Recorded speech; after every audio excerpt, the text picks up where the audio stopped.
In the beginning, God created the heavens and the earth. The earth was without form and void, and darkness was over the face of the deep. And the Spirit of God was hovering over the face of the waters.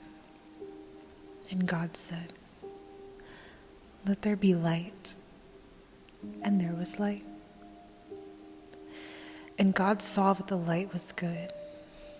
And God separated the light from the darkness. God called the light day, and the darkness he called night.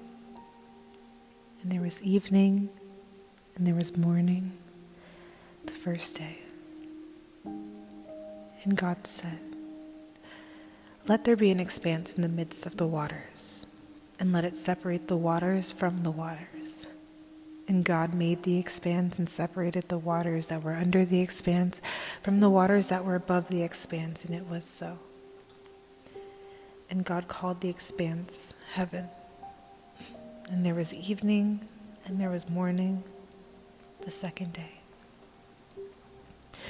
And God said, "Let the waters under the heavens be gathered together in one place, and let the dry land appear." And it was so. God called the dry land earth, and the waters that were gathered together he called seas. And God saw that it was good, and God said, "Let the earth sprout vegetation, plants yielding seed, and fruit trees bearing fruit, in which is their seed, according to its kind on the earth." And it was so. The earth brought forth vegetation, plants yielding seed according to their own kinds, and trees bearing fruit, in which is their seed, and each according to its own kind. And God saw that it was good. And there was evening, and there was morning, the third day. And God said, "Let there be lights in the expanse of the heavens to separate the day from the night. And let them be for signs and for seasons and for days and years. And let them be lights in the expanse of the heavens to give light upon the earth." And it was so. And God made the two great lights, the greater light to rule the day and the lesser light to rule the night, and the stars. And God set them in the expanse of the heavens to give light on the earth, to rule over the day and over the night, and to separate the light from the darkness. And God saw that it was good. And there was evening, and there was morning, the fourth day. And God said, "Let the waters swarm with swarms of living creatures, and let the birds fly above the earth across the expanse of the heavens." And so God created the great sea creatures, and every living creature that moves, with which the waters swarm, according to their kinds, and every winged bird according to its kind. And God saw that it was good. And God blessed them, saying, "Be fruitful and multiply, and fill the waters and the seas, and let the birds multiply on the earth." And there was evening, and there was morning, the fifth day. And God said, "Let the earth bring forth living creatures according to their kinds, livestock and creeping things, and beasts of the earth according to their kinds." And it was so. And God made the beasts of the earth according to their kinds, and the livestock according to their kinds, and everything that creeps on the ground according to its kind. And God saw that it was good. Then God said, "Let us make man in our image, after our likeness. And let them have dominion over the fish of the sea, and over the birds of the heavens, and over the livestock, and over all the earth, and over every creeping thing that creeps on the earth." So God created man in his own image.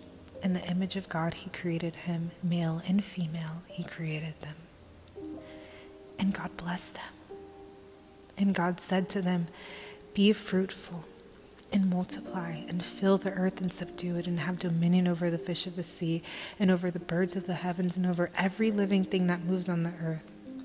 And God said, "Behold, I have given you every plant yielding seed that is on the face of all the earth, and every tree with seed in its fruit. You shall have them for food. And to every beast of the earth, and to every bird of the heavens, and to everything that creeps on the earth, everything that has the breath of life, I have given every green plant for food." And it was so. And God saw everything that he had made, and behold, it was very good. And there was evening, and there was morning, the sixth day. Thus the heavens and the earth were finished, and all the host of them. And on the seventh day God finished his work that he had done, and he rested on the seventh day from all his work that he had done. So God blessed the seventh day and made it holy, because on it God rested from all his work that he had done in creation. These are the generations of the heavens and the earth when they were created, in the day that the Lord God made the earth and the heavens. When no bush of the field was yet on the land, and no small plant of the field had yet sprung up, for the Lord God had not caused it to rain on the land, and there was no man to work the ground. And a mist was going up from the land and was watering the whole face of the ground. Then the Lord God formed the man of dust from the ground and breathed into his nostrils the breath of life. And the man became a living creature. And the Lord God planted a garden in Eden in the east, and there he put the man who he had formed. And out of the ground the Lord God made to spring up every tree that is pleasant to the sight, and good for food. The tree of life was in the midst of the garden, and the tree of the knowledge of good and evil. A river flowed out of Eden to water the garden, and there it divided and became 4 rivers. The name of the first is the Pison. It is the one that flowed around the whole land of Havilah, where there is gold. And the gold of that land is good. Bdellium and onyx stone are there. The name of the second river is the Gihon. It is the one that flowed around the whole land of Cush. And the name of the third river is the Tigris, which flows east of Assyria. And the fourth river is the Euphrates. The Lord God took the man and put him in the Garden of Eden to work it and keep it.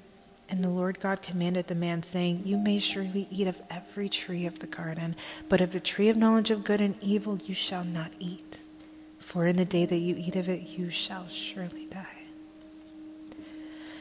Then the Lord God said, It is not good that the man should be alone. I will make him a helper fit for him.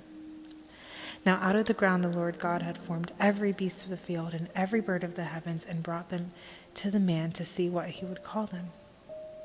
And whatever the man called every living creature, that was its name. The man gave names to all the livestock, and to the birds of the heavens, and to every beast of the field. But for Adam there was not found a helper fit for him. So the Lord God caused a deep sleep to fall upon the man. And while he slept, he took one of his ribs and closed up its place with flesh. And the rib that the Lord God had taken from the man he made into a woman, and brought her to the man.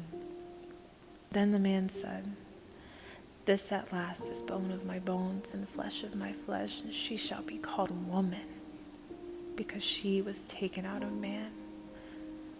Therefore a man shall leave his father and his mother, and hold fast to his wife, and they shall become one flesh.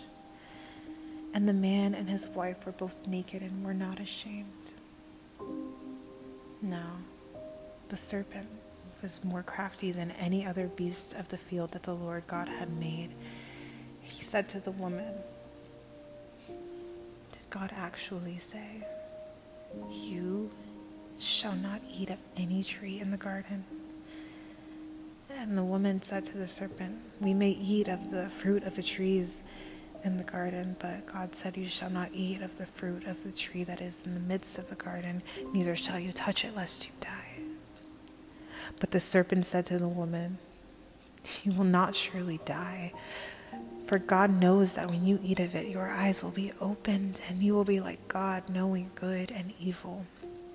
So when the woman saw that the tree was good for food, and that it was a delight to the eyes, and that the tree was to be desired to make one wise, she took of its fruit and ate. And she also gave some to her husband who was with her, and he ate. Then the eyes of both were opened, and they knew that they were naked. And they sewed fig leaves together and made themselves loincloths. And they heard the sound of the Lord God walking in the garden in the cool of a day. And the man and his wife hid themselves from the presence of the Lord God among the trees of the garden. The Lord God called to the man and said to him, "Where are you?" And he said, "I heard the sound of you in the garden, and I was afraid because I was naked and I hid myself." He said, "Who told you that you were naked? Have you eaten of the tree which I commanded you not to eat?" The man said, "The woman who you gave to be with me, she gave me fruit of the tree and I ate." And then the Lord God said to the woman, "What is this that you have done?" And the woman said, "The serpent deceived me and I ate." The Lord God said to the serpent, "Because you have done this, cursed are you above all the livestock and above all the beasts of the field. On your belly you shall go, and dust you shall eat all the days of your life. I will put enmity between you and the woman, and between your offspring and her offspring. He shall bruise your head, and you shall bruise his heel." To the woman he said, "I will surely multiply your pain in childbearing. In pain you shall bring forth children. Your desire shall be contrary to your husband, but he shall rule over you." And to Adam he said, "Because you have listened to the voice of your wife and have eaten of the tree which I commanded you, you shall not eat of it. Cursed is the ground because of you. In pain you shall eat of it all the days of your life. Thorns and thistles it shall bring forth for you. And you shall eat the plants of the field. By the sweat of your face you shall eat bread, till you return to the ground. For out of it you were taken, for you are dust, and to dust you shall return."